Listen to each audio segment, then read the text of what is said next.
Good day. How's it all going with everybody? Hope everyone's alright. I just played my first round of golf the other day. Very first one in God knows how long. I played once at Lewes about like 5 or 6 years ago. Really difficult up there, but pretty hard here. But played alright. Like I got 95, so I was like 25 over. It's not bad, and I got like 4 pars. But yeah, I didn't know the course. Now I do. Hopefully it'll be a little bit easier. Don't hit driver off of many tees is the answer, basically. Like, it's so hard. Forgot how hard it is when you're out there. Like, good God, the Ryder Cup's on at the moment, and just they make it look so easy. You get conned into like thinking, oh yeah, if they can do that, you know, like they're all just hitting it like within about a foot of the hole every time. But they are the cream of the crop. Really cool to watch though. Nice to have something to get back into other than climbing. But having done that, I saw just how many mounds there are on the course, and there's no way that they are all features that they put in.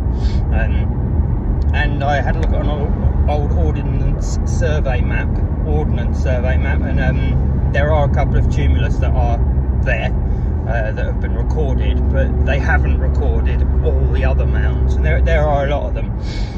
And what that means to me is that what you have, because there's so many golf courses between here and the Devil's Dyke, I feel like it means that this was like this and there were basically two.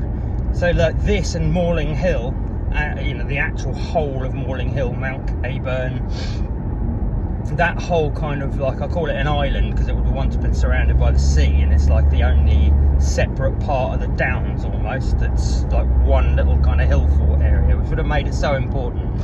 But that to me is the Sussex Sutton Hoo. It's kind of more, I've been to Sutton Hoo now, and it's more impressive if you could have seen the mounds before they were all robbed by Gideon Mantle and God knows who else during the sort of Victorian period and right up to then.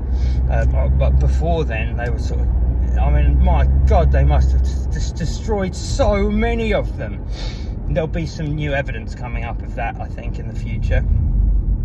But so there, up on Morling Hill and near Lewes, and then here between the Devil's Dyke and Hove Golf Club, there was another one. So there were like two ancient Saxon, Anglo-Saxon, Anglo-Scandinavian burial grounds.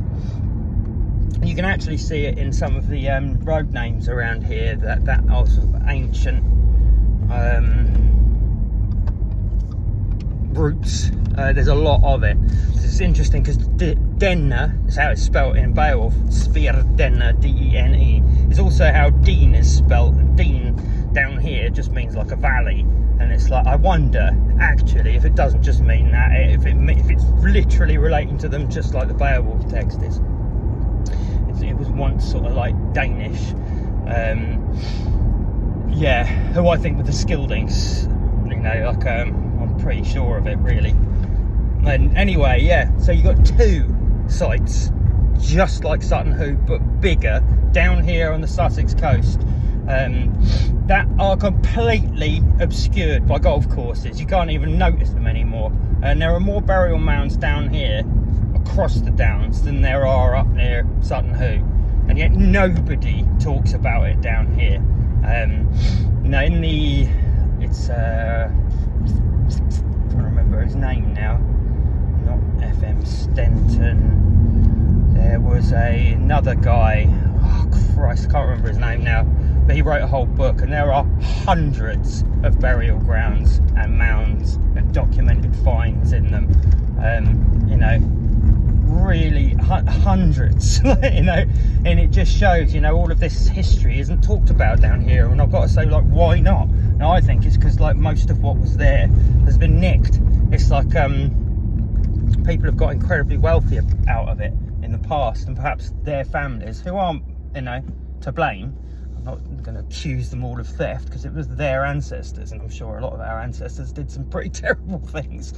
So yeah, no blame, but like they did.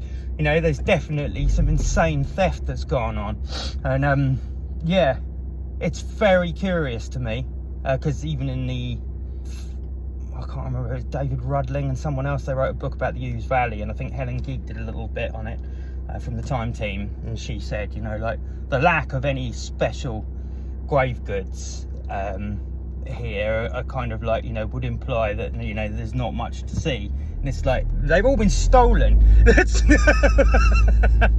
And I'm pretty sure we're going to find out about a few more very soon. So, like, very soon.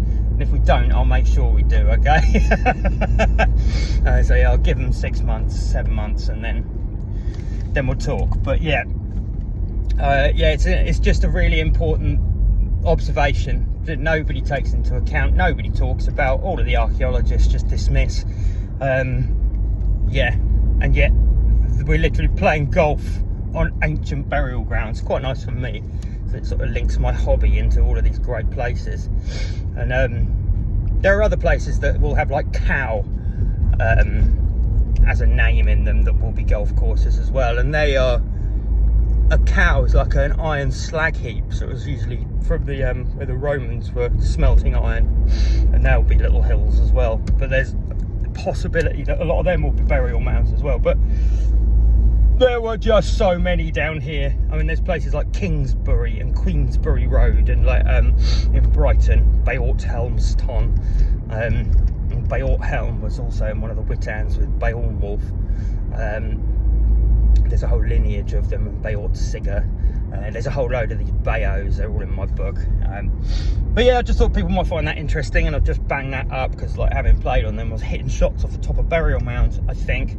I don't know if all of them are, but there are so many there that, you know, I think there's some on Lewes Golf Course that they're like, we're not sure whether these are burial mounds or not, but they think they might be. But yeah, more important than Sutton Hoo, trust me.